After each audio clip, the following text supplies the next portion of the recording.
Coors. Hey, we have new toys. Utah, give me 2.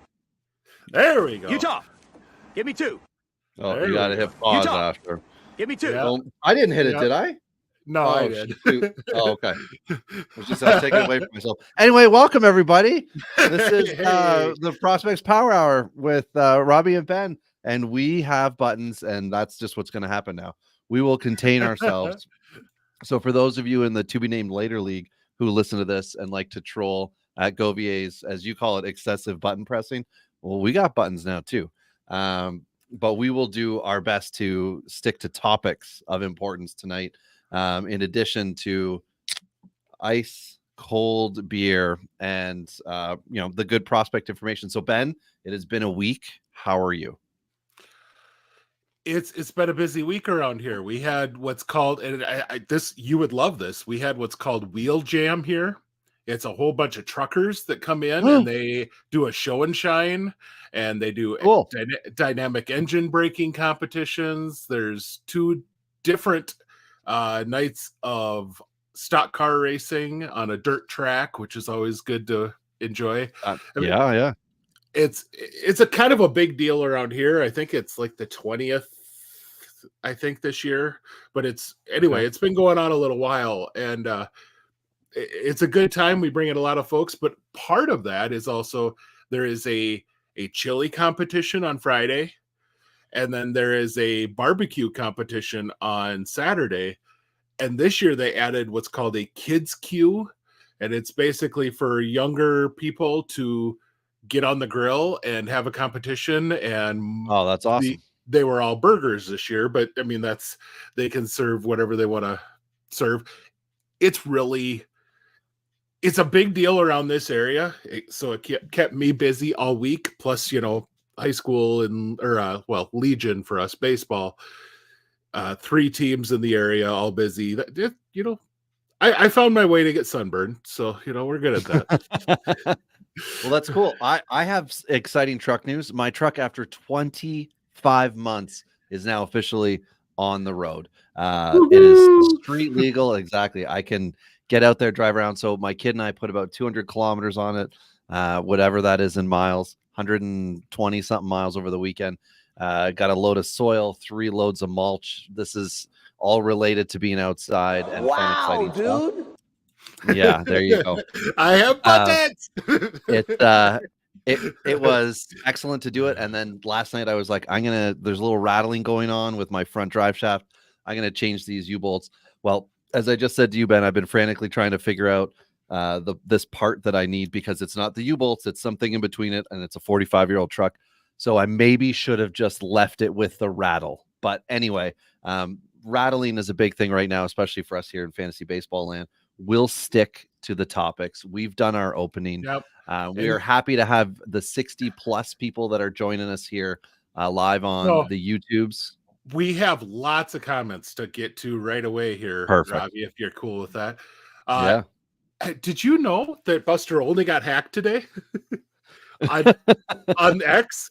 And he released all kinds of fun things. And so this is part of it. Joe did a nice roundup for us. But Lindor was traded to the A's. Ohtani's going to jail. There's a whole bunch of stuff on there that showed up on Buster Olney's Twitter because he got hacked. So that's always fun. This is a good one. And a guy that kind of is fallen out of grace a little bit, although he's no longer technically a prospect because he's been in the minors all year so far. Jackson Chourio just went yard. Do you like him or Josh Lowe rest of the season Cats League? Look, Yeah. I don't love either option, but for the sake of sticking with the young guy being able to finish strong and ideally not fade away, I'd take Chourio.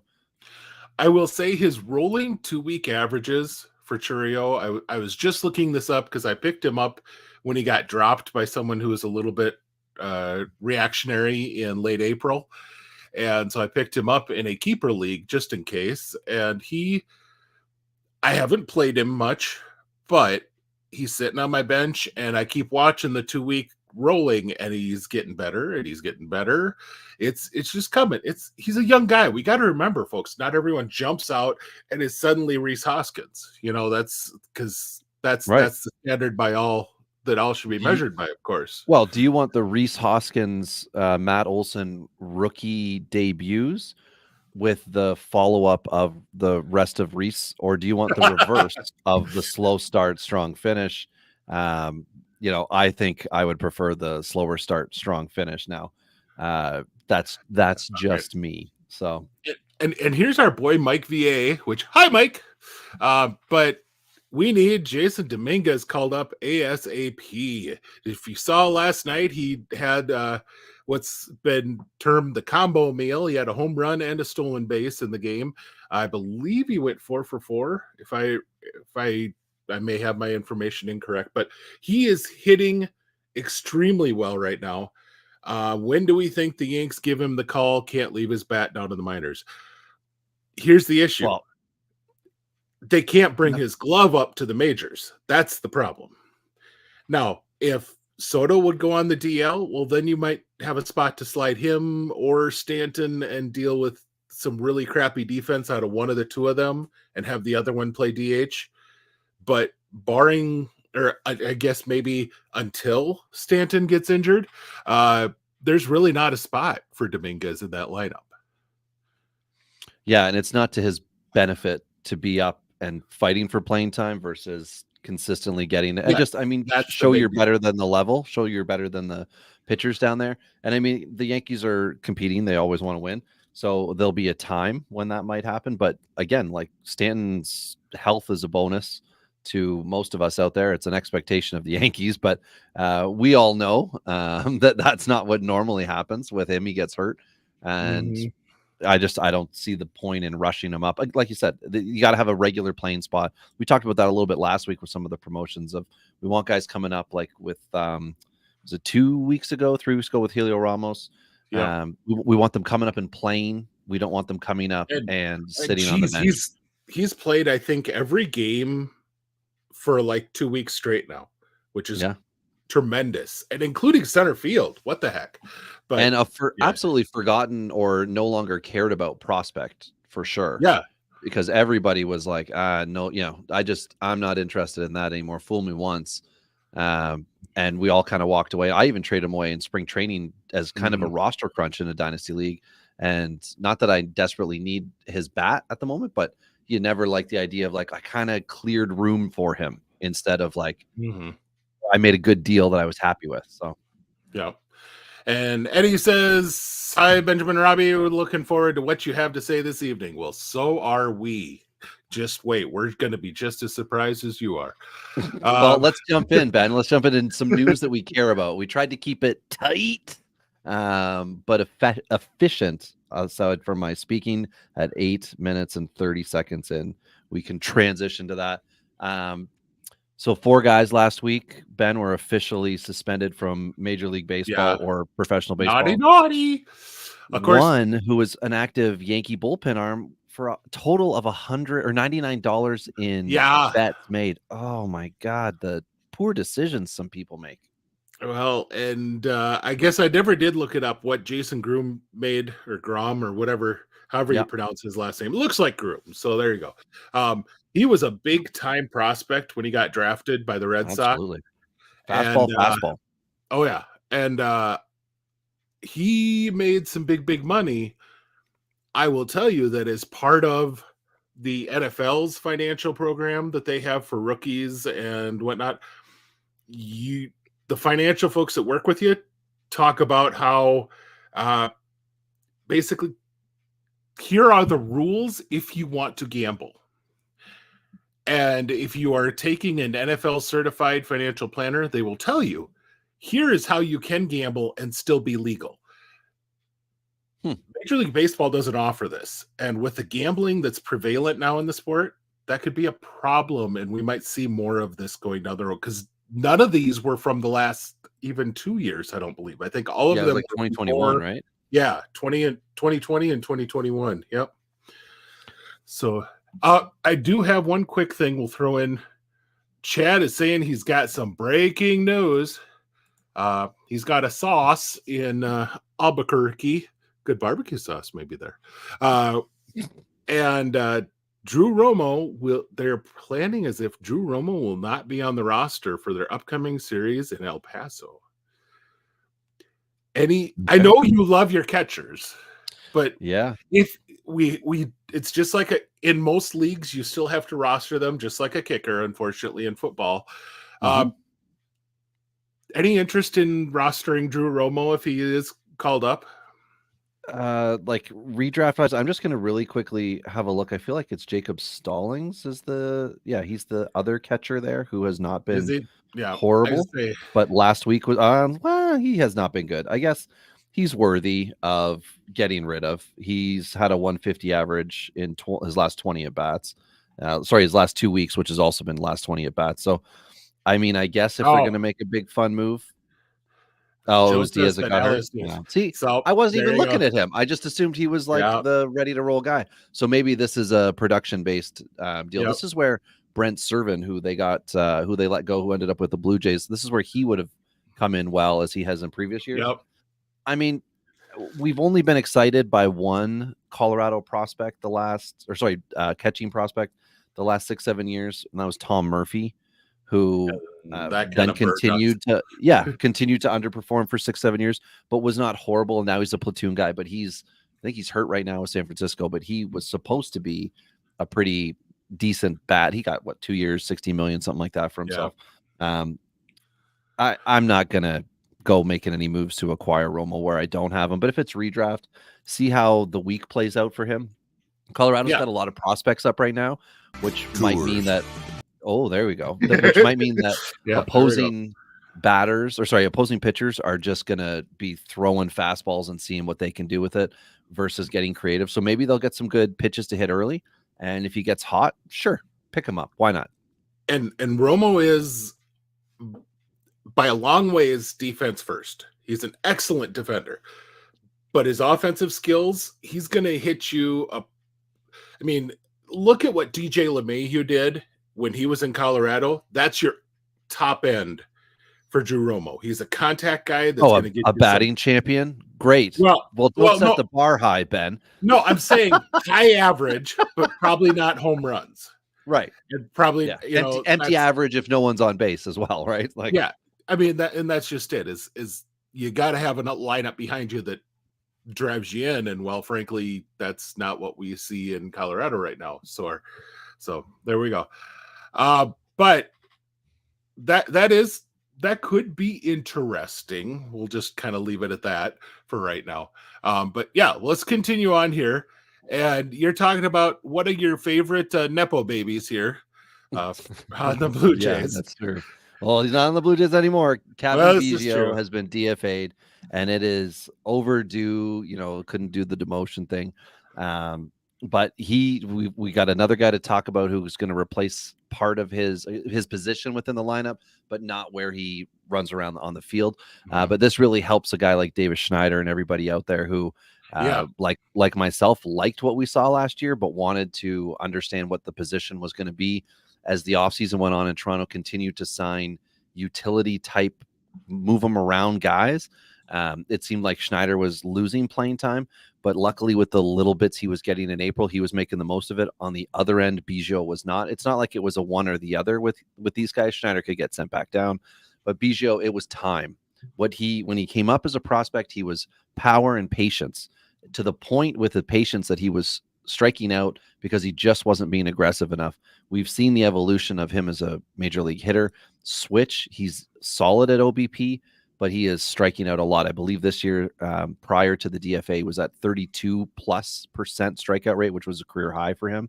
And it's, sad to see a guy go that coulda, woulda, shoulda, but he was also an excellent AA guy. That's when he really got on the map with the New Hampshire Fisher Cats team that won the championship that also had Vlad and Bo Bichette on it. Yeah. And now, years removed from that, Kevin Biggio is hopefully going to be able to catch on with somebody else in a minor league setup where he can try something different because he doesn't necessarily have anything left to lose by being who he has been. he can try to change a little bit here, and maybe it's a little bit less aggression, earlier in the at bats and later. I haven't been watching to see the failure. I've just known the failures happen. So he seems like he decided to skip 20s Adam Dunn and go straight to mid 30s Adam Dunn in his career. And that's just, it's been not good. Let's just put it that way.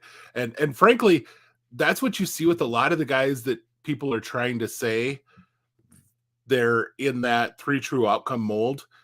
They think they're seeing mid 30s Adam Dunn. They're not seeing, the fact that Adam Dunn was a freaking stud athlete, excellent defender, and still was hitting 240, 250, not 200. Yes, in his 30s, it got down where it was closer to 200, but he's hitting 240 and knocking 40 balls out of the park.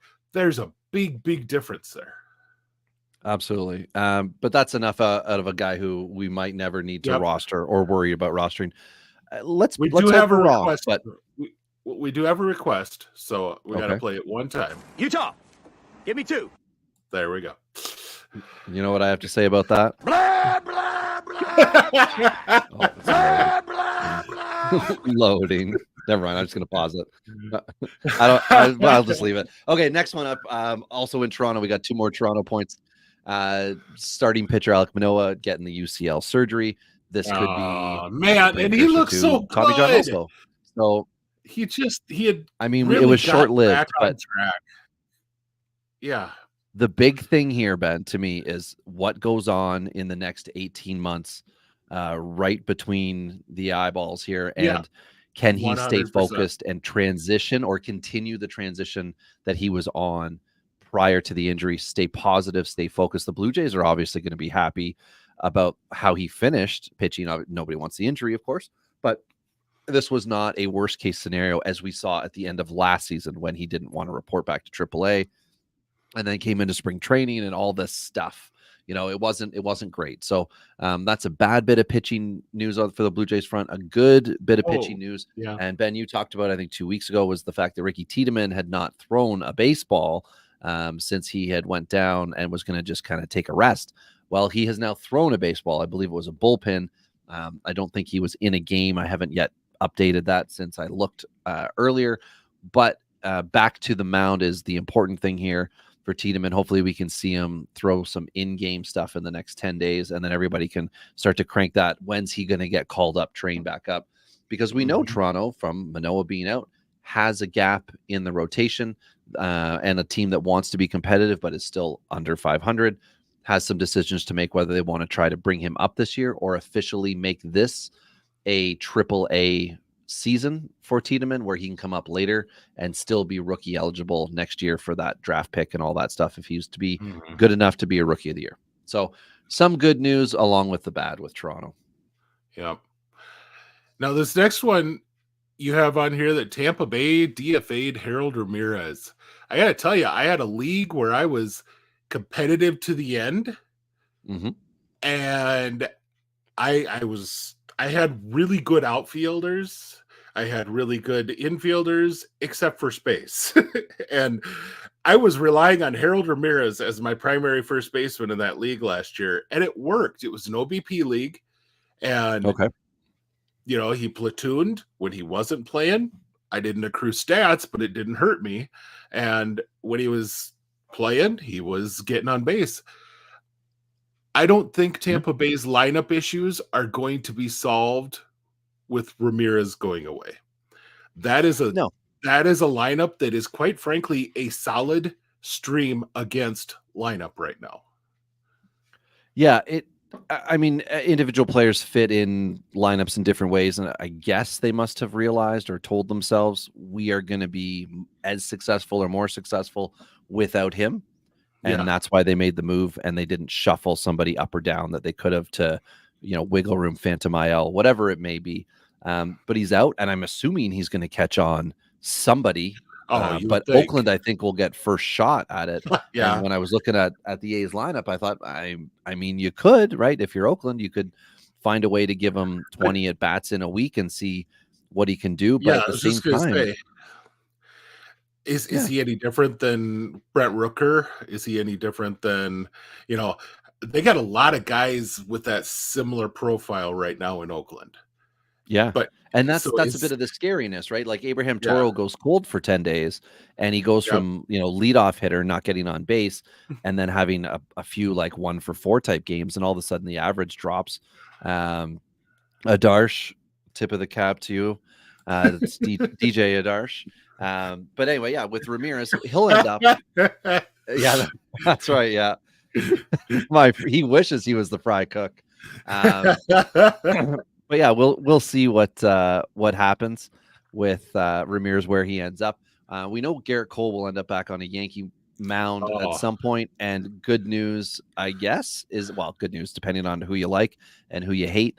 Garrett Cole has had a successful rehab start, so he is on the way back. And I do strongly suggest. I know everybody hates pitchers in fantasy baseball, and I don't know why, because they always are the reason you've won. You cannot win in most generic leagues with the bullpen approach. You cannot win with one good pitcher. You have to have several. And Garrett Cole is always a top tier guy. And if the value of pitching is down and Garrett Cole's coming back and someone's like, hey, I would like to, improve my pitching, this is a good time to try to strike. Get Garrett Cole for one of your guys who's been overachieving, and it might pay dividends in the end. You might have to do a Crochet plus legitimate hitter, but I think that's a safe bet, because as the year goes on, Crochet is going to need to be limited a little bit for his own career safety, unless, of course, the White Sox, as rumor mills have it, make a deal to send him somewhere, and then it's on the other team that, acquire him to make that smart choice. But either way, Garrett Cole's back, and I like the idea of buying him. Ben, do you want to roster Cole if you have to trade for him right now? Well, the leagues where I probably am in it enough to trade for him, I've been sitting on him sitting with him on my IL. So Okay. I'm actually fielding offers for him. My leagues where I am completely out of it, I have one league where I took over a team this year, and it was, I think, a 4 or 5 person keeper, and that team had and it depended on your round, and it had Austin Riley, it had Strider, it had Cole, it had Pablo Lopez, and it had some other folks. Anyway, I chose not to keep Cole because he had the injury stuff. Down goes my Strider. So I probably would have been stuck just to hold on to Cole and be like, you know what, I may not have him to start, but having him right now to come into and Logan Webb, that's my other pitcher. But I thought, gosh, Okay. I don't want to throw Riley back into the mix and just go all pitchers, which, of course, right now, Austin Riley back in the mix probably wouldn't have hurt me all that much. Yeah. And having Garrett Cole coming back on that team. But, of course, I'm like second to last in that league. So I'm quite all right with not pursuing a trade for Garrett Cole at this moment. And that, yeah, in that sense, it's understandable. I just looked to see in my home league very quickly here. This is a 14 team 8x8. And I am just looking to see if there's a guy or two that might be able to get it done who I think will regress. And I got to say here, and my apologies to, I'm going to say it. I'm sorry. My apologies. I'm thinking Ryan Pepio, Britton. I'm thinking I'm going to look to trade Pepio plus in a Cole trade. And I've got a hell of a lot of good pitching right now, but I would like to have less bulk Casey Mize type, Kyle Harrison type guys, and, more. Can't do it. Tanner Bybee even. Maybe I could get Pepio and Tanner, or Tristan McKenzie, who for some reason is doing okay. I mean, whatever, not doing okay. He's walking the world, but yeah. Yeah, he's got stats that are hurting his season ranks, but he can also help your lineup depending on who's around him. Maybe I'll try to think of something like that. But anyway, enough of that. In news that is good for everybody in fantasy baseball, Miami has released Avisel Garcia, who is the outfield version of Wade Miley. So, and Chad brings up And this is one guy I do have stored on that team that I just mentioned that's in such terrible shape is Robbie Ray, who could be he's getting close, and he's a guy that I think is going to be he's going to help a lot of leagues, but also remember that this is Robbie Ray, who's had about an every third year type of career. He's had more bad seasons than good ones, and that's going to play into the rest of the year. I had in my same home league, I had somebody asking for a relatively good pitcher right now that was healthy for his. Oh, it was a draft pick. I'm sorry. No, he ended up coming back with a draft pick. My fourth round pick for his last round pick in Robbie Ray, just because I had room on my IL and he didn't. And then he ended up making a trade where he got some trash pitcher that was healthy for Robbie Ray. And I'm like, well, I would have done that one. But I'm skeptical of Robbie Ray coming back and being really effective. And now he could be your SP4 type, but I don't think he's going to come back and be your league winner because new home, a lot of transition within the family at that. Like he went to Seattle to stay and play there, and then it just didn't go well. So he's got to have redemption on his mind, but he's got to get innings. If you're looking for strikeouts, that's probably a good guy for that, but understand that your ratios could take a pretty tough hit. Yeah, could be very Tristan McKenzie like. There you go. High era. You got some reasons to be skeptical. Yep. So, former Arizona Diamondback Logan Allen, not that Logan Allen that was from Cleveland. Or what about that Logan Allen? The one that or used the to other be Logan Allen, or that? Yeah. This is the one who was along first on his road. Former Cleveland, former Colorado Rocky. Also, he had a poor outing over the weekend. Honestly, I didn't think he was horrible otherwise, and now he's gone, DFA'd. So I don't think it matters, but I had him in a league, so I just wanted to make mention of that. We also had signed with the White Sox, who's the umpteenth guy like Michael Chavis who signed with the White Sox this year. Ben, do we care at all about this? Once upon a time, he was weird. Let's not forget that. Yeah, the only reason that we should care is because the White Sox should kind of have an infinite rotating door and of opportunity for players like him. if anyone can get hot, there's a chance they can stick. But no, I have no desire.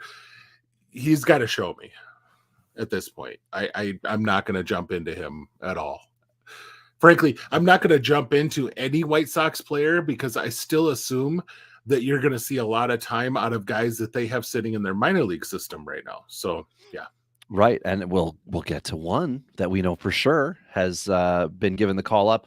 The last bit of news that we care about here, Seattle has outrighted Luis Urias from the roster. It's unfortunate. There were a lot of people who thought this guy had a shot at making an impact, very much like 15 other guys on other teams who were late round picks in redraft or scraping the bottom of the dynasty barrel.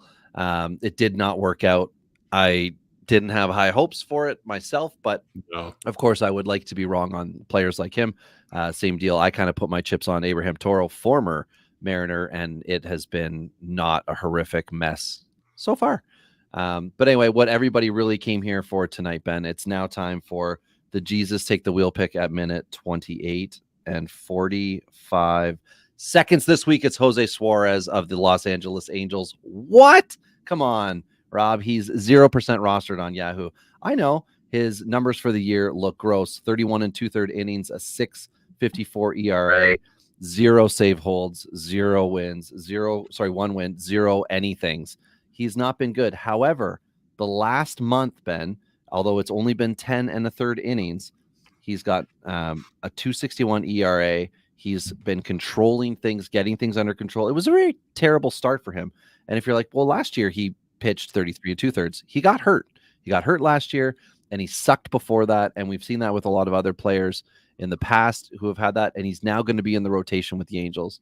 I like it. I love it. I want some more of it. I tried so hard. I can't rise above it. I don't know what it is about that Jose Suarez loving, but I like him. I love him. I'm worried for you here right now. I want to roster some more of him. I do have him in one dynasty league, full disclosure, so his success would help me. But in that particular league, I think I have 8 starting pitchers in a 30-team league, which is a ton of starting pitching options. I'm looking to see who he's taken on first this week, and it's the sub 500 Diamondbacks, and he should get a Sunday start if my mathematics are correct, and that is going to put him up against the Giants. So 2 all right matchups for him this week. And then I always like to think about the third matchup, and we'll look into that next week. But that's the guy for me this week, Jose Suarez, who 2 years ago, Ben, was very popular as a sleeper pitcher. And because of the injuries and the poor performance last year, just fell off the mountain of a prospecty or sleeper type pitcher. And now we'll see what comes out, because I like to let Jesus take the wheel. So that's it for that pick. And Ben, do you want to get into the injury news? And then I suppose a sad day. Here, let's find Britain's getting you here. Yeah, absolutely, Britton. It does. He is my peppy out. Okay. Now, I'm not saying that that's where he's going to end up. Your peppy out, that is. But I love what I saw, and there was a lot of dynasty shares available way back when. So, but anyway, let's move on here. I've got a segment transition noise for us. Oh, that was terrible. Just like the transition. Okay. So anyway, injury followed here at minute 31 and 30 seconds. Yeah. I try my best. I do some technologies. All right.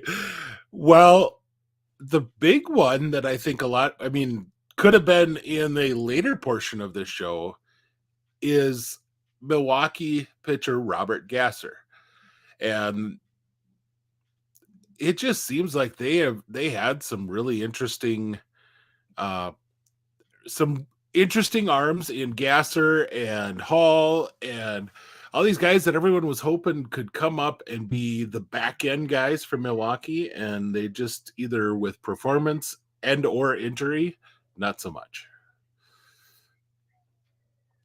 Yeah, sorry. I'm trying to confirm pronunciation on someone that I'm going to talk about later, and just because I care and I want everybody to get it, I wanted to look it up, but I will figure out my enunciation later, because we're going to talk about Tommy Pham. That's right, the fantasy football league hater himself.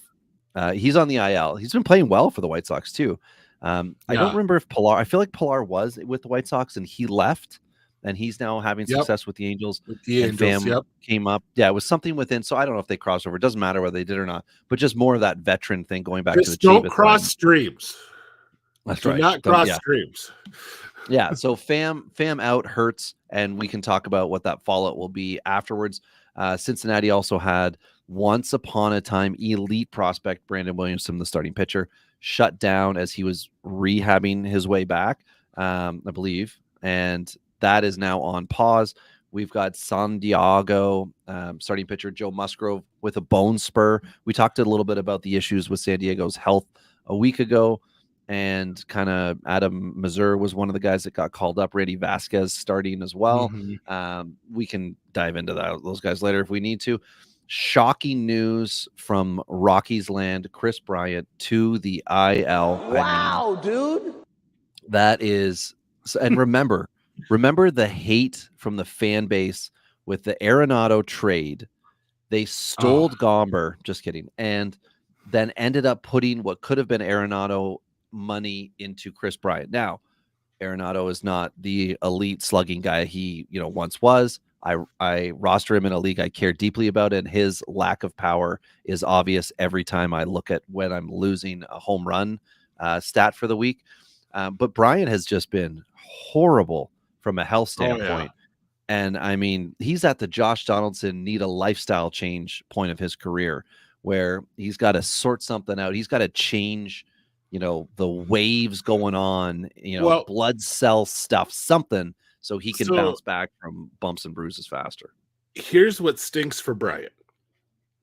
He came into this year working and preparing to play first base. He's been injured twice, both of them because the Rockies have crap for depth in their outfield, and he ends up playing some Whoa, outfield. whoa. Sean Bouchard. Who I take be offense. a rare guy that runs slower than Chris Bryant, but yes. But he got hurt, so that's where the protection was lost.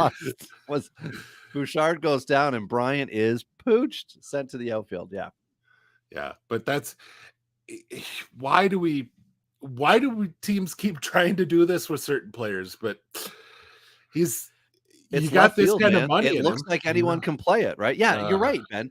He's got franchise money, so you don't move him around. His move is to DH, and they didn't do it, and now he's hurt again.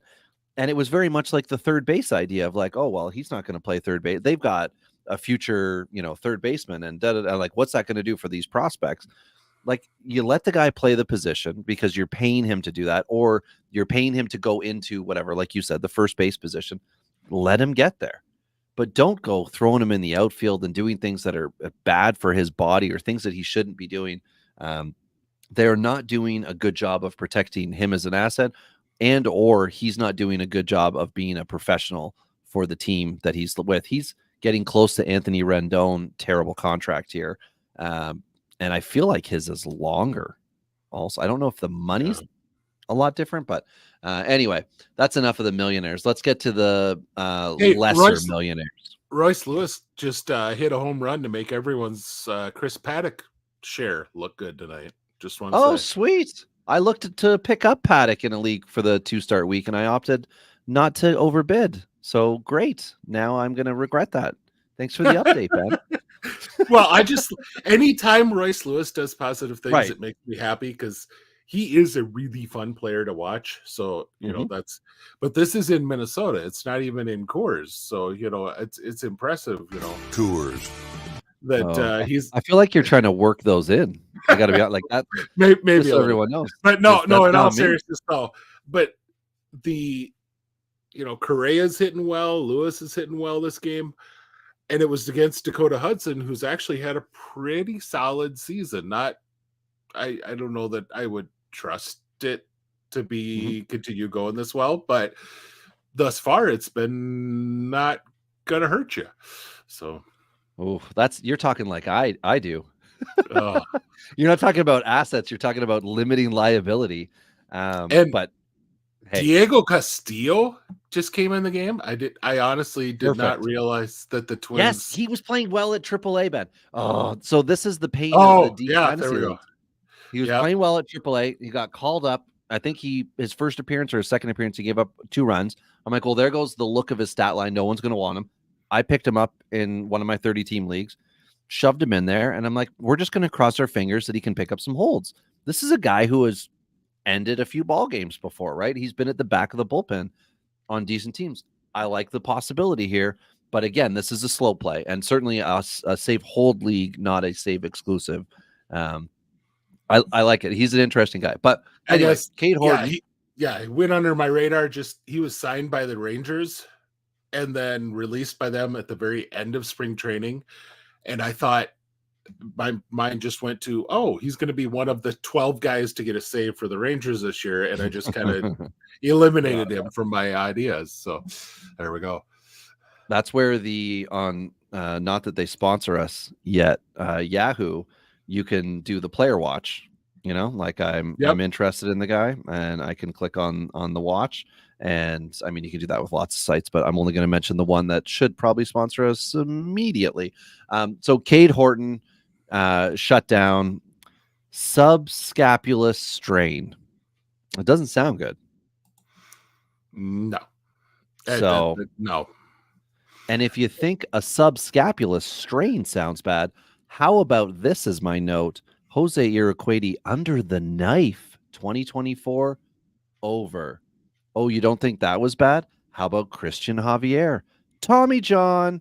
Bad news for some pitchers. It's unfortunate. And I hope Horton's not a long one. Yeah, it sounds like he's expected back, but that's also an expected back with no definitive timeline that's been given so far.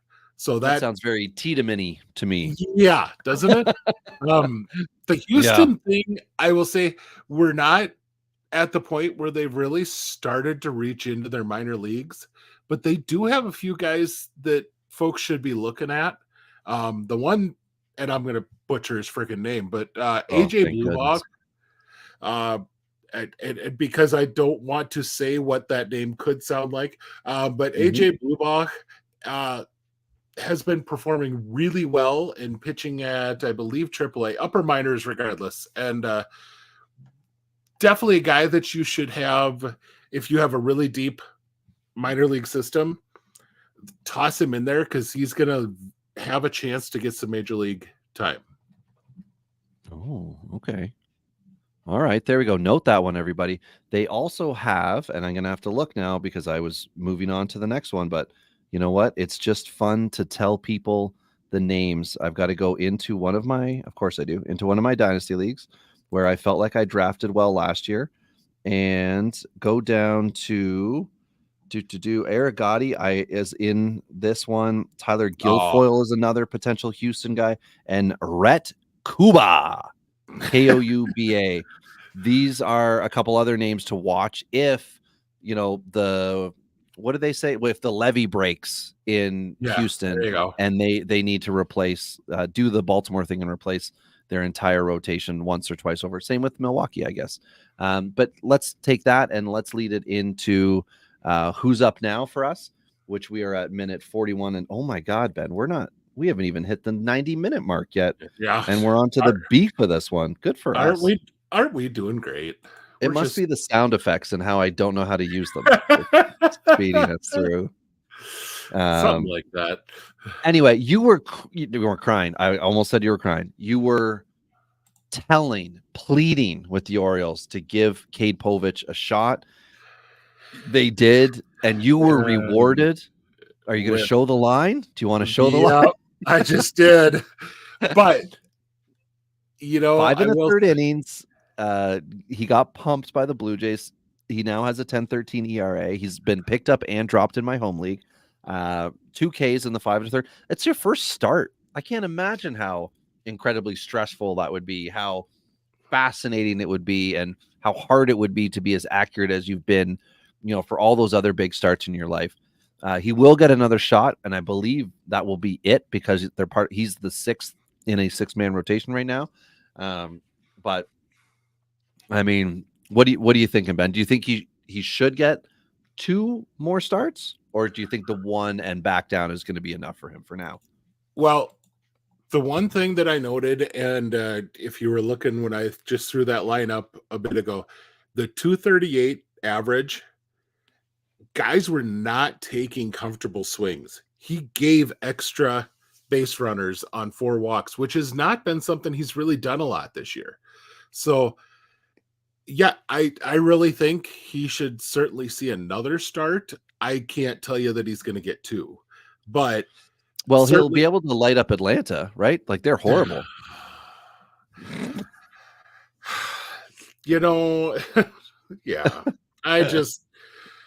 If I could tell you why now, if he were pitching for the other team in the Baltimore area for the Nationals, he would absolutely be dynamite against the Braves because for some freaking reason they can't hit national starters. I don't know why that is, but I think the Nationals are just playing good baseball. They're not winning as much as they were earlier in the year, but they're still competitive. Like their lineup's odd, but for some reason they haven't had like a 1 in 10 stretch. Of just like falling right out. Like, sorry, they're not on a 1 in 10 stretch of just falling right out of it. But yeah. So okay, so we'll see if Povich is still 1 week from today. I guess we'll know, Ben. If Povich is still up, that means that he dominated Atlanta, which again, that's not saying much. Wow, hey, now. Boom. Yeah, I think you're setting up the dang sound effects now. I set that one. But anyway, let's move on to Seattle's first base / what is he on Yahoo here? I'm just on Yahoo tonight, so I'm looking at it all. Patience, Eddie. Patience. We're gonna get to him. We're gonna get to Carlos Rodriguez for those who can't see the YouTube right now. Eddie's asking about him. He's on the list here. Trust me. Yeah, we're getting to first base, third base if you're playing on Yahoo. Eligible Tyler Locklear of the Mariners, who's had one entire game, and in said game he got a RBI, a strikeout, a run, and a hit. Congratulations, you're in the show. And at a 250 line, 750 OPS, we've learned nothing yet, except that he got a hit, which is great. I think he's going to stick around for a little bit. I believe there's opportunity. Yeah. Seattle will take the hot hand because they are not, no one is doing amazing things on the Mariners. So if he can come in and contribute, Luke Raley has picked it up, as I think we mentioned a week or two ago, but they will move him in and out, whereas Locklear, I'm sure, is supposed to be playing, not sitting with this promotion. Yeah. And Ben, do you want to take the floor with the next guy here? I'll just say that this is a often traded prospect that was drool worthy prior to the 3-team swap he performed this offseason, but he's up. And I don't. So Drew Thorpe is who we're talking about with the White Sox. White Sox are going to do this churn and burn from AA to the majors. Their AAA squad is full of a whole bunch of guys that are going to come up and eat extra innings in their bullpen this year. Probably not guys that are going to come up and start for them. But that AA rotation just has some names on it right now. Iriarte, Schultz. I mean, there's some. It's a fun rotation to sit on the Birmingham Barons right now. But they just called up Drew Thorpe. The changeup plays. It's going to be a darn good changeup. My question is, does he end up playing to a back end number 4 starter that doesn't give you any real talent or any real strikeouts? Might keep your ratios okay, but the 180 inning, 125 strikeout sort of guy? Or is he going to actually have some strikeout stuff in the majors? Like I said, that changeup is legit. He led the minor leagues in strikeouts a year ago because of how good that changeup was. But also remember, he was pitching against A-ball guys. Mm-hmm. And they were struggling with a really good changeup, which is not surprising. So you'll have to see. He's not going to have a great defense behind him. He's not going to have a lineup that'll give you wins, more than likely. But this should be a good chance for you to see, for sure, going into next year, where to value him. Because I cannot imagine that the White Sox are calling him up for a single start and sending him back down. They're going to give him a little bit of run. Very odd. They're going to give him some run, and we're going to have an idea going into next year what we have here with Drew Thorpe. Yeah, and if the White Sox do what I'm sure they're hoping to do, which is take a couple of guys that are on the team and turn them into future prospects future MLBers with a lot more control than whoever these players are that they'd be dealing away, or multiple players for one, we're going to get to see Thorpe for a while. But it depends on exactly what happens over the next, 10 to 15 days as far as, his next 3 starts. And now we can get to a guy that is exciting for me, although the results don't look good. The AAA line this year, Ben, 62 2/3 innings, giving up 36 runs, 29 walks, none of them intentional, 66 strikeouts. He hit 4 guys. He's got a 4-5 record with a 5.17 ERA. I'm talking about Carlos Rodriguez, who is the next man up with Milwaukee on the fun, exciting game show of who could you disappoint more. And I love this. A year ago, I thought he was doing really well. I think he finished the year at AAA. He finished the year at AAA. 1 start, and then went back there this year, and he's now got 13 AAA starts under his belt, which is not a lot of innings, people, to get up to MLB, and he is young. What is he, 22? So the big thing, future high. I am going to, let's see if I can do this. I'm trying to enlarge this, but there we go. Look at that. You have to say enhance. Yeah, there you go. In So hand. if In we hand. go right here, take a look. The Yeah, there we go. that After April. May after April, 6 starts, and it's been darn good. 40 strikeouts over 35 innings. You know, and the And big 9 thing, walks. 9 There you go. walks total. That's a big deal. So less than 1 whip since April. That's why he's getting the call right now. And I think a lot of folks are looking at the season stats, which, yeah, a 517 doesn't look great. You know, a 129 whip, still not that great. But Yep. if you go on to the, May and June, he's been just excellent in the last few years. Their last few weeks. So, yeah. We'll give June as the entire month. Joe says, when will we start to properly call walks by their true name, unintentional walks? Without that, it's chaos, I tell you. We'll have no food. We'll have no jobs. Our pets' heads will fall off. Well, look, Joe, you can always find a PD to turn your luck around. And if you get the reference, right on. Now, another Milwaukee call-up of a different caliber is James Meeker, a 29-year-old tweaker. James is getting his first taste of MLB. I've got to double check my stat line here so I don't mess it up. My apologies on the didn't have my stats in front of me. So in AA and AAA, 18 games this year. He is a relief pitcher. Just to be clear, relief pitcher, not a starter here. In 27 innings pitched, 30 strikeouts, which is fine. 12 walks, which we're not in love with, but only 1 home run given up and a 2.67 ERA. I'm not sure what's going to happen with Milwaukee's bullpen in general, but maybe he'll be decent for points formats or some kind of a flyer for you. And we could see exactly what Meeker's throwing and how well it's working. At age 29, this is a total shot in the dark, but I like these kind of guys because I think teams just let him eat. They don't put restrictions on older guys like this that come up. They want to see what they can do. Whereas you get some of the younger guys and it seems to be coddled. And then, we all know what Miami did with Meyer earlier this year. So, Ben, I would like to now discuss with you the promotion that should not be with your Hotlanta Braves with second or third, I would say the third most often picked pitcher in your first-year player drafts from last year with only Yamamoto and Skeens ahead of him, Hurston Waldrop. What say you with this promotion? I honestly, the promotion didn't surprise me. And I know a lot of folks are going back and are harping on what he was doing statistically at AA. It's important to note that he was working with the Braves on changing a number of things in AA.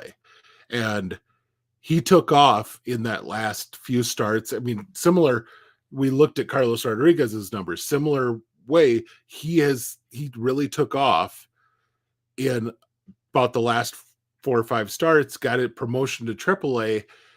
I thought when Spencer Schwellenbach was called up that Waldrop was going to be the guy getting that call because that is what I heard. Waldrop really threw well for a couple innings, and then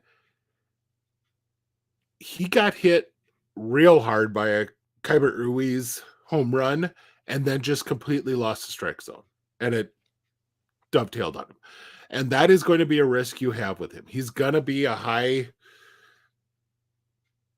risk, high reward type of pitcher that's going to give you plenty of strikeouts on some days. He's also going to give you plenty of issues on other days where the strikeouts don't do, or the strikeouts aren't worth everything else.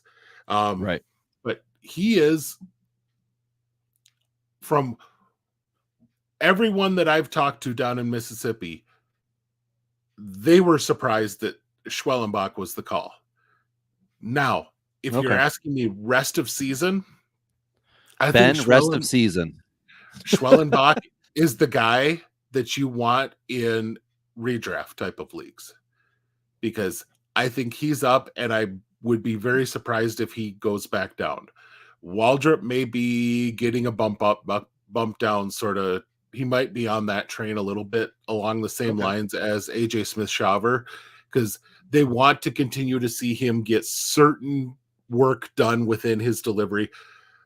The upside for Schwellenbach at best is a mid-rotation starter. So if they're getting number 5 work out of him, that's not a whole lot different than what they're expecting.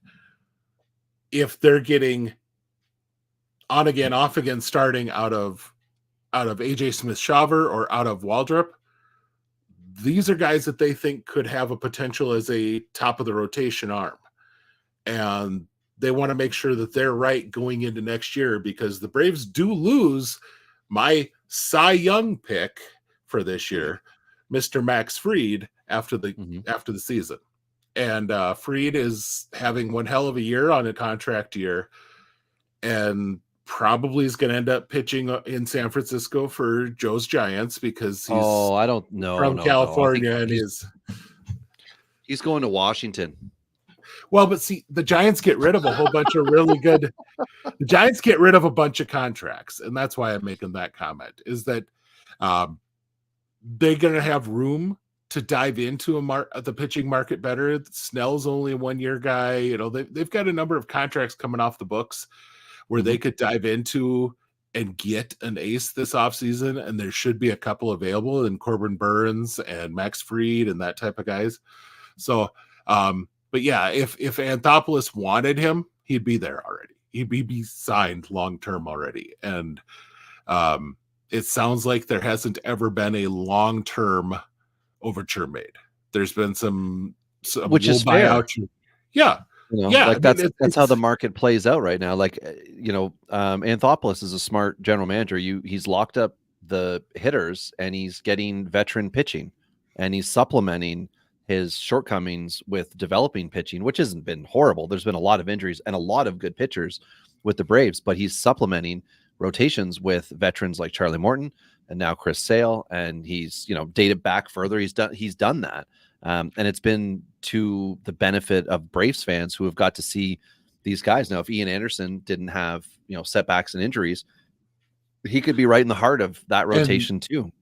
And Ian is on his way back right now. So there's another one as far as which I wanted to ask you about, because he doesn't yet have registered stats. And I don't have a live cam like you do on everything Atlanta. So I haven't been seeing it if he's been throwing or, what exactly he's doing, if he's up on a mound yet. But I did make 2 dynasty plays for him this offseason, got him in one. The other one is one of those, let's see once he's pitching again, guys. So basically, like, I want him to throw 5 innings and then you pay me with better prospects. But yeah, I'm interested to know, because I feel like Atlanta has a lot of options. It's just a matter of, like, are they legit, like you said, with SP5 type guys or SP3 peaks? Like, where are the SP1-2s? Because if Fried's gone, then we've got a bigger conversation in the offseason as far as what's the peak for this offensive offensive juggernaut.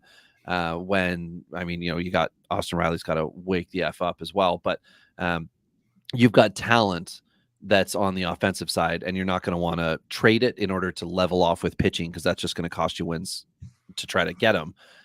So what are they going to do? And it'll be interesting. But if Waldrop can get a couple starts here, make a positive impression, like you said, Ben, maybe head back down, and we'll see what they do rest of season. But a guy I think could be up rest of season, going back to our Chris Bryant discussion, is Colorado's latest call-up, hot prospecto.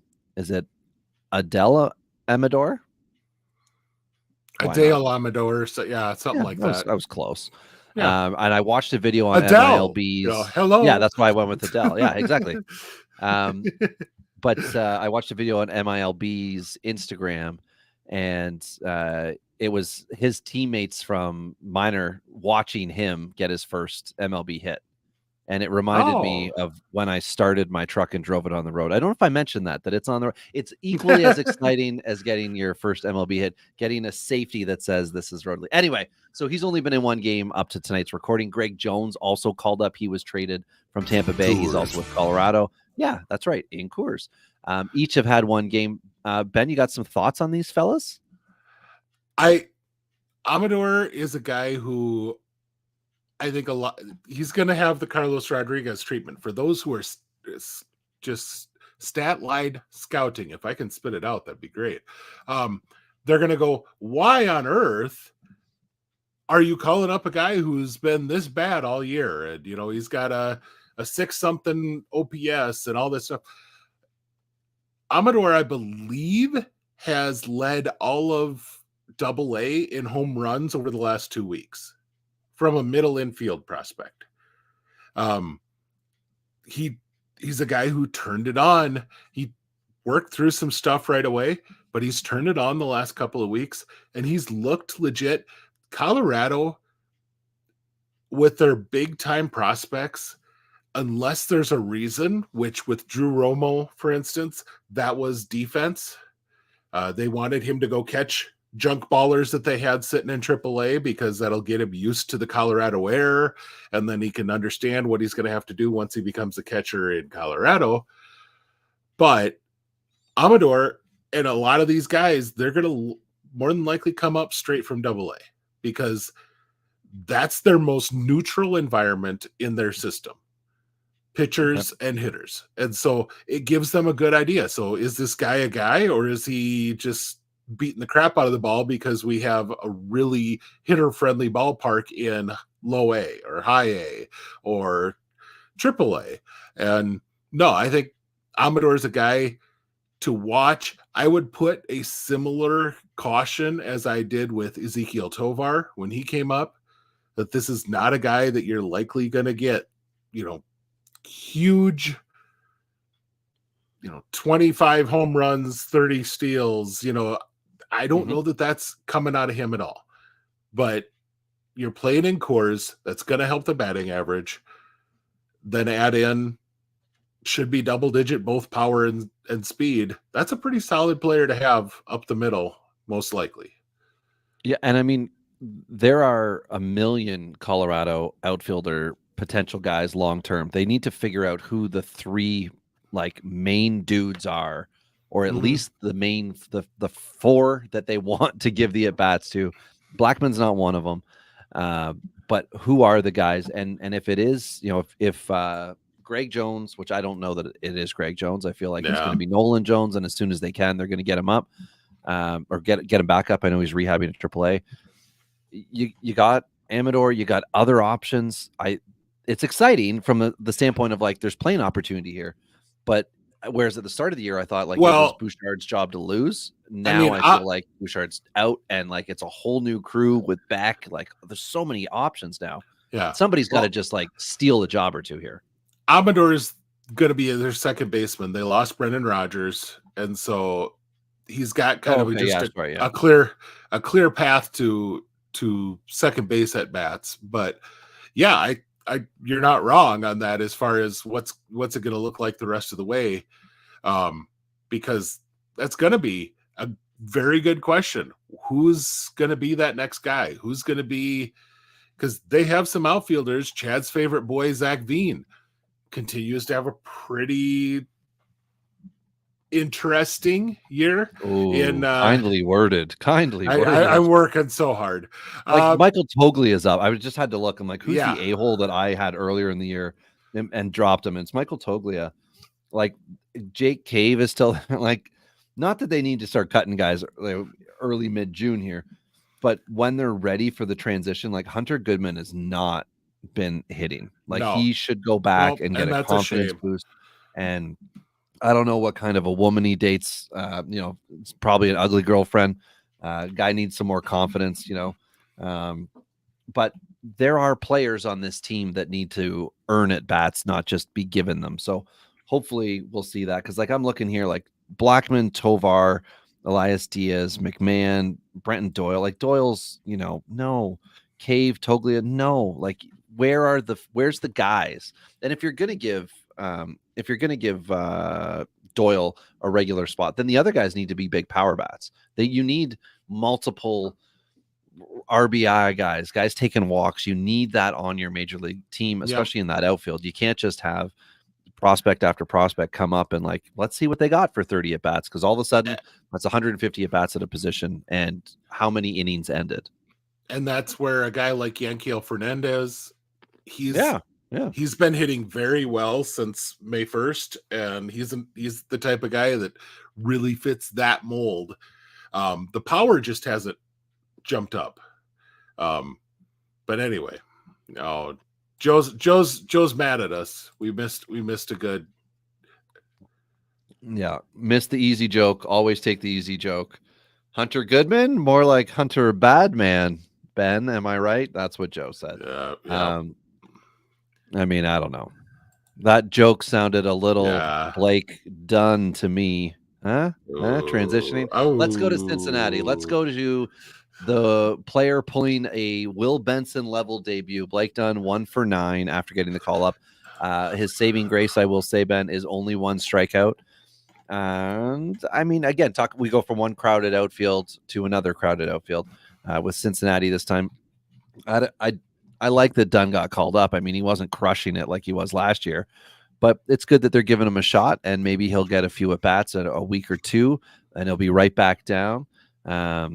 And ideally go back down with a bunch of confidence that he got his first time up in the show. Gets himself a $40,000 paycheck as well for minimum time over 2 weeks.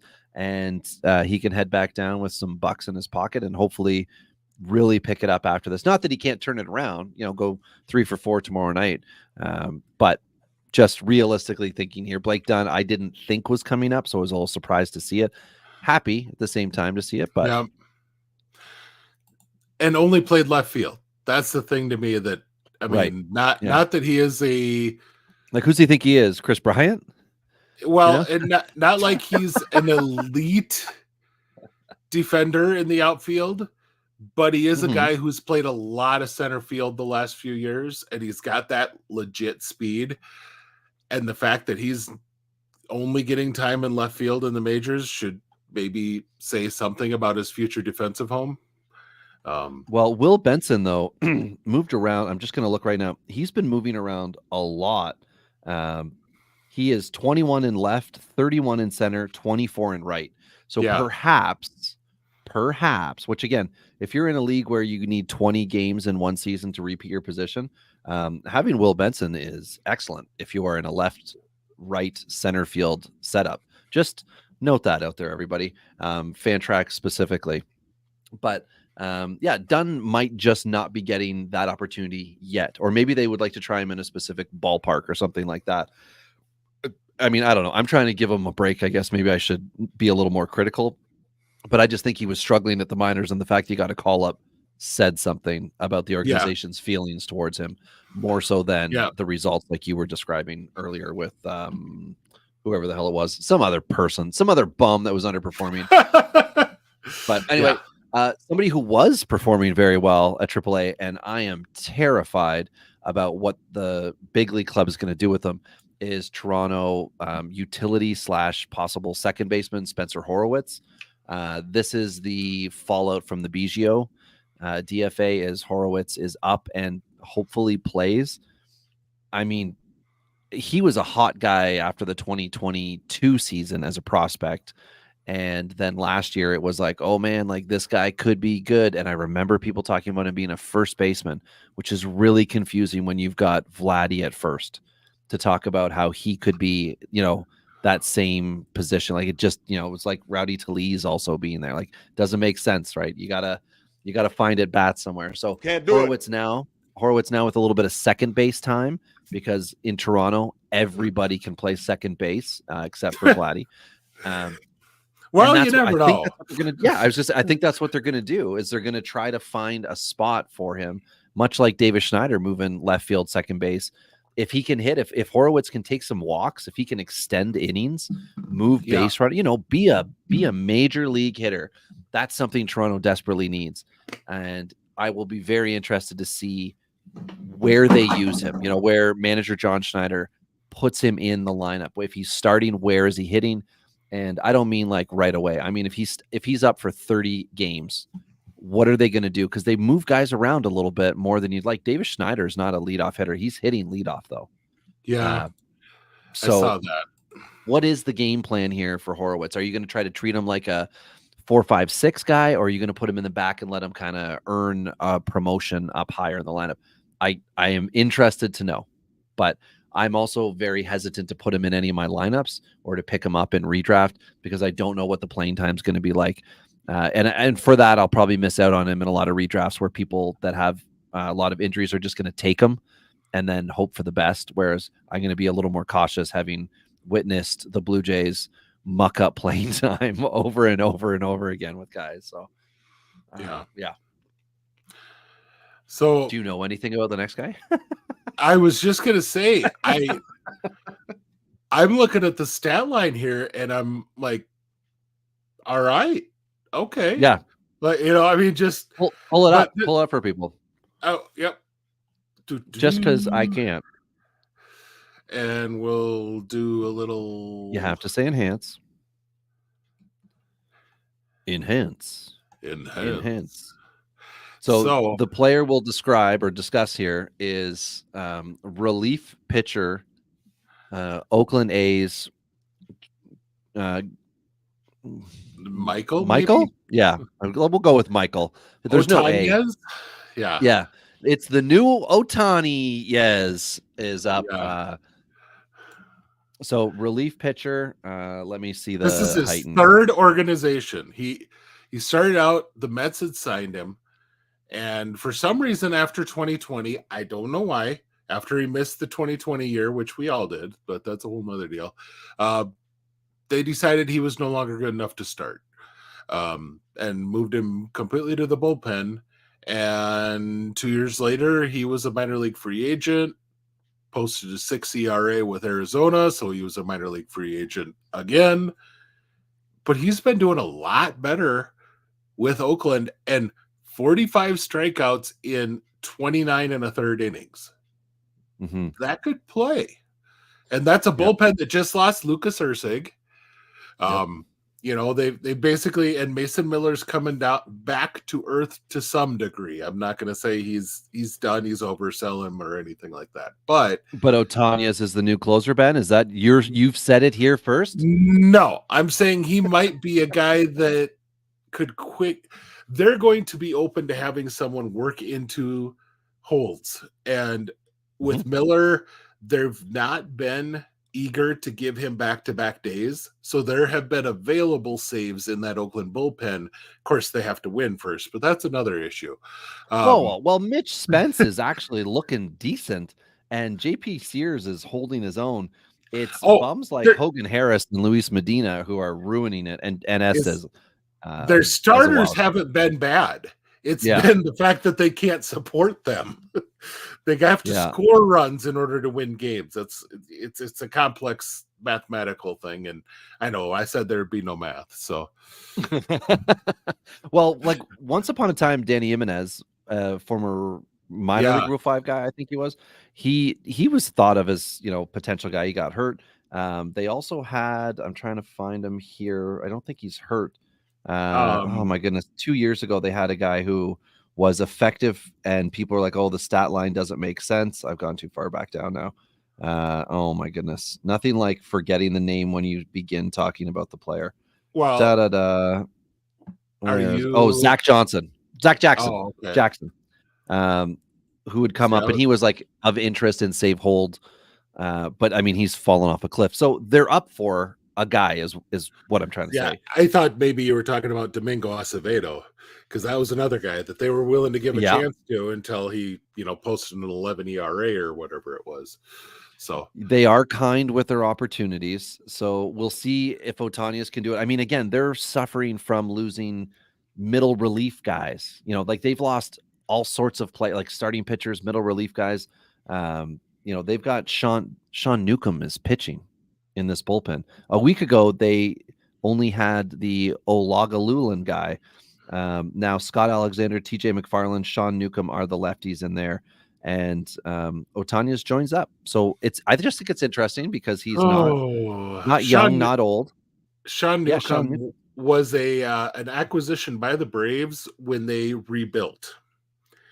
and the Braves are on, I believe they're working on their 6th straight NL East championship. So that kind of tells you where how long Sean Newcomb has just been bouncing around, because 30 years young, Sean Newcomb. I would not have thought, that doesn't surprise me. Otanez is 26, almost 27. He'll be 27 later this year, like in 10 days or so. So good for him. The last guy that I want to talk about was somebody we briefly mentioned. Joe, if we made up a name for the A's bullpen, he'd still believe me. Yeah, I mean, unless I said Honeywell, right? Because you guys all know that's going to be the closer for the Pirates down the stretch. Yeah, it will happen. Anyway, I will occupy Pittsburgh. That's what I'll do to make that happen. But Cleveland shortstop, third baseman Daniel Schneemann, I felt worthy of a mention after an abbreviated week of playing time, but 385, 1171 OPS, and most importantly to me, 5 walks to 4 strikeouts. It's been nice. It's been nice to see somebody, and I think I don't know if he played any short or not, but I feel like it helped Brian Rocchio to wake the F up as well, because I think he's responded in a somewhat favorable way. I have both of them in 1 points league, and I won last week, so very exciting. I'm not on quite the tear that Govier's been on with it, but we can't all win 6 in a row after starting 0-4. That's the first Govier shot tonight. Good for me. Jeez. I waited. I got to make sure that he did win, though, now that I've said that he won 6 in a row. So no, he lost. Oops, he won 5 in a row, but he's 500 after 10 weeks after starting 0-4. So good on him. For what it's worth, I mean, Schneemann went 4 games in a row with a hit, and he played all over: second base, third base, shortstop, center field, left field, right field. So, oh wow, Cleveland was looking to get him in the game. That's. Sorry, I'm just looking on Fantrax at the bottom where they say the positions, right? But it's 2 at first base, 2 at second base, and then 1 at third, 3 at short. So he must be moving around in game. Yeah, because he hasn't been up long enough to have had 9 different positions. So that's excellent, though, that they're moving him around. Heck, I'll take it. He played center field and short in 1 game. He played short, second, and third in 1 game. So, I mean, he's getting his work around the infield. And I was wrong. He started off his career with hits in 5 straight games. Nice. And then went hitless in 3 plate appearances against Miami, but he got pulled in the 7th innings. But still, that's a nice start to a career. You'll take that. Absolutely. Yeah. And that's been a successful, I would say, last 7 or so days for call-ups. We covered it, Ben. We got everybody up to snuff, and I think we can table who could we see next, and maybe some minor league promotions and things like that. That could be next week's show. I think we'll talk some. Yeah, I got to fix my truck. Right, I got to fix my truck. I got to order parts for my truck. I got greasy hands here. It's hard to see, but this is oil laden. And I am 1 day away from having some vacation time. I got so many things to do. I need that truck running and driving to do it. What is this thing? Vacation time? Yeah. So as a chef, this is new to me also.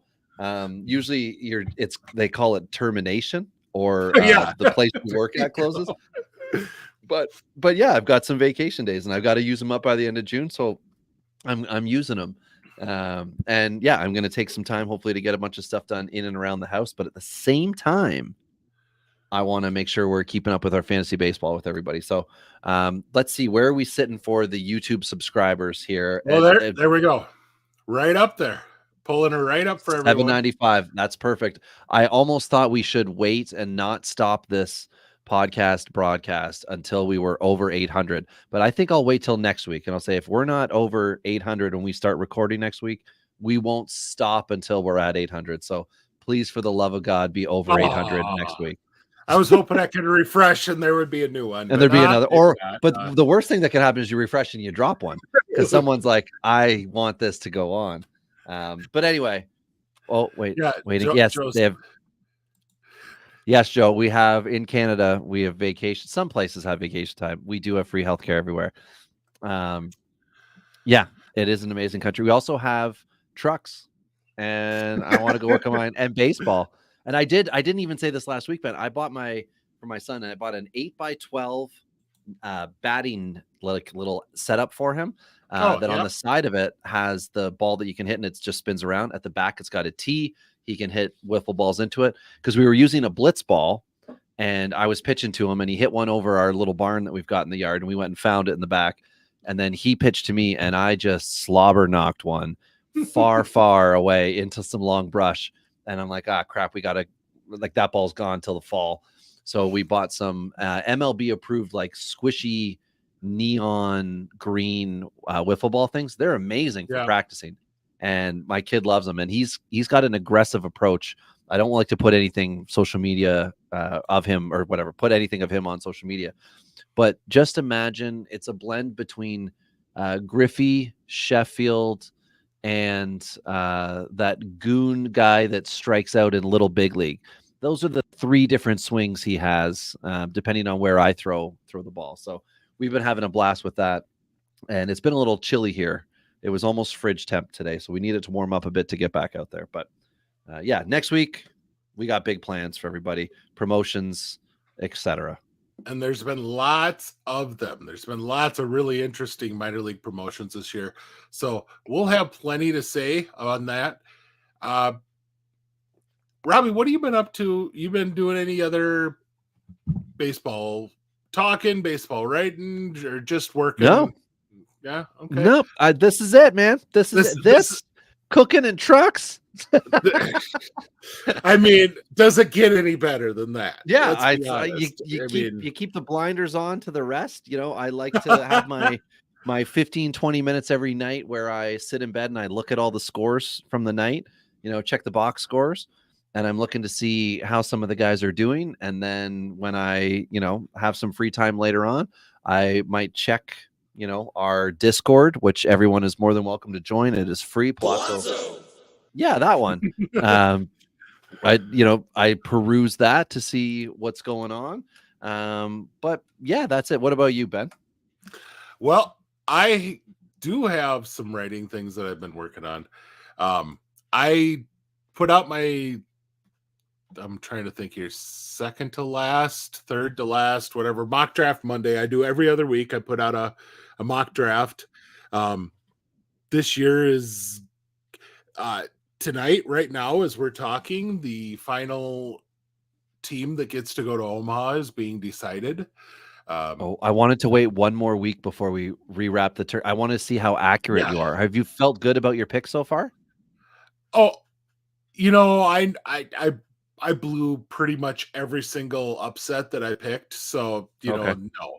But at the same time, this has been really stinking entertaining baseball. And so it's hard to be upset with, you know, it's just like when you fill out a bracket for the NCAA basketball tournament, if the games are good, you don't care that you got them wrong. Right. But, I pulled it up. I was going to see where it was at. NC State has beaten Georgia, so the potential number 1 and number 2 draft picks will not be in Omaha because Travis Bazzana's Oregon State lost, and now Georgia, which has Charlie Condon, they lost tonight as well. So NC State is going, and what that'll mean, if Georgia would have won, the SEC would have had 5 teams and the ACC 3. Now it's an even matchup. ACC 4, SEC 4, and those are the only 2 conferences that will be playing for a national championship. So apparently the Big 10, the Big 12, Pac-12, everybody else, they don't matter. It's all about the ACC and the SEC. But I have been writing on draft stuff, and it's going to be a very interesting draft here in July. Tomorrow I have coming out my weekly 10-pack that I do. And actually, oddly enough, we're talking promotions for next week. The guys I'm mentioning in my 10-pack this week are all promotions guys that have been promoted in season at this point. So which I plan to probably do for another week after this because there were a lot of guys when I started looking that up. So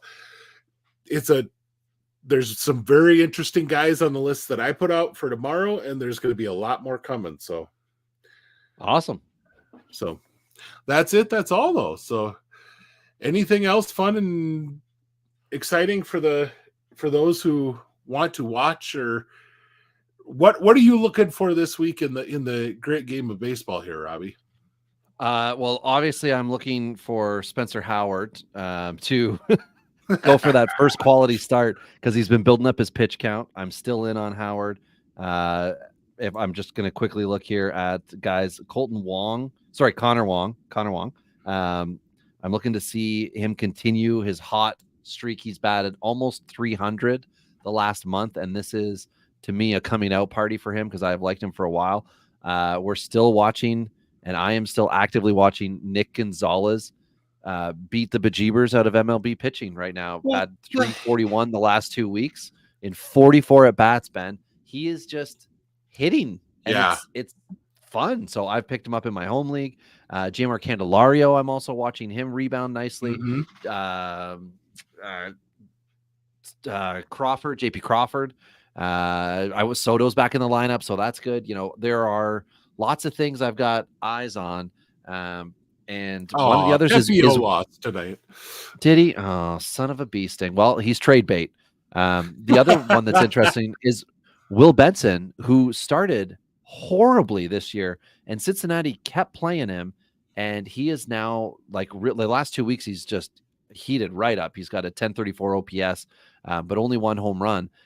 But he is playing so much better now than he was before. So I'm watching these guys that started slow start to pick it up, and maybe that'll be a thing that one of the other guys can cover on their shows, whether that's Mike G, Mike VA, Britton, one of the fellas can get to that conversation. I just pulled up the active games going on right now, and I see that pitching for the New York Yankees is Michael Tonkin.